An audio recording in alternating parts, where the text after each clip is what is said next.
जय राम जी की। श्री स्वामी लीलाशाह सेवा मंडल राजकोट में तव्हां सभिनि जो स्वागत आहे। पहिरियों वीडियो में पाण श्री स्वामी लीलाशाह कीअं साहित्यकार थिया उहो ॼाणियो।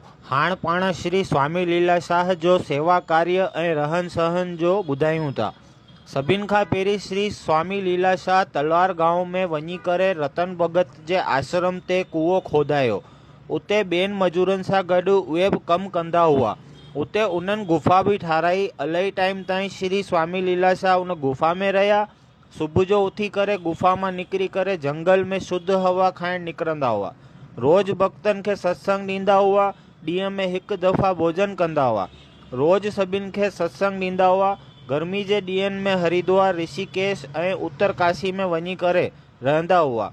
श्री लीलाशाह उन्हनि जी चाची खे वचन ॾिनो हुओ अंतिम समय में उन्हनि सां गॾु रहंदसि। त उन्हनि जी चाची जी तबीयत ख़राब थी त उते विया। जेॾी श्री लीलाशाह चाची वटि पहुता उन जे ॿिए ॾींहुं चाची गुज़ारे विया।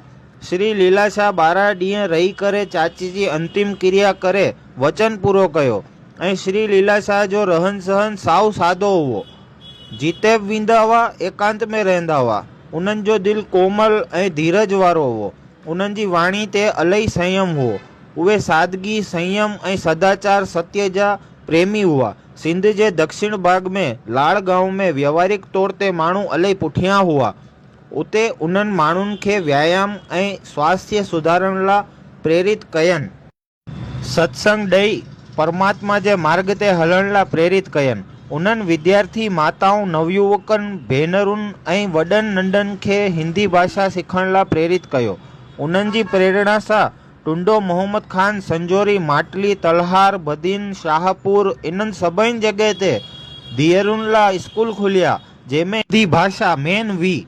श्री लीलाशाह जिते वेंदा हुआ उते खादी ऐं स्वदेशी वस्तु जो उपयोग करण जो आग्रह कंदा हुआ। सभिनि खे सादाई सां ऐं फैशन खां परे रहण जी सलाह ॾींदा हुआ। लाड़ गांव में शराब कबाब खां परे रहण जी सलाह ॾींदा हुआ ऐं बाल विवाह प्रथा ते बि प्रतिबंध लॻायो। लाड़ गांव में हरिजन समाज जा माण्हू इलाही दयाजनक स्थिति में रहंदा हुआ। उन्हनि जी बस्ती में वञी करे श्री लीलाशाह स्वास्थ्य जो लाभ ॾींदा हुआ, सफ़ाई सां रहण जी सलाह ॾींदा हुआ, ॿारनि खे स्कूल में पढ़ाई लाइ चवंदा हुआ, माण्हुनि खे सम्झाईंदा हुआ त तव्हां हिंदू आहियो, मांस मछली ऐं अंडा शराब जो सेवन बंदि कयो। हरिजननि जे ॿारनि लाइ श्री लीलाशाह हिकु भेण खे पढ़ाई लाइ रखियो हुओ। उहे वञी करे रोज़ पढ़ाईंदा हुआ। श्री लीलाशाह ख़ुदि ॿारनि खे किताबूं कॉपी ॾींदा हुआ। कुटिया में साबिन खे पाणी भरण ॾींदा हुआ। ॿियनि खे बि सलाह ॾींदा हुआ त ऊच नीच जात पात न रखनि। हिकु बार बिहार में अकाल पियो त सभिनि ञातियुनि खां पैसा उघराए जीवन उपयोगी वस्तु मोकिलियनि। ईअं ई बंगाल में 1949 में भीषण अकाल पियो हुओ। तॾहिं श्री लीलाशाह 10,000 मण अनाज इकट्ठो करे बंगाल में मोकिलायो हो।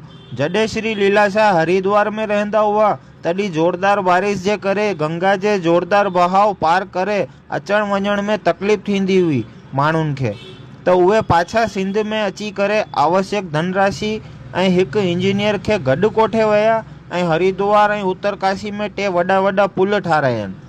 त हीअं ई सेवा कार्य करण लाइ स्वामी लीलाशाह पंहिंजो योगदान ॾिननि। जय राम जी की।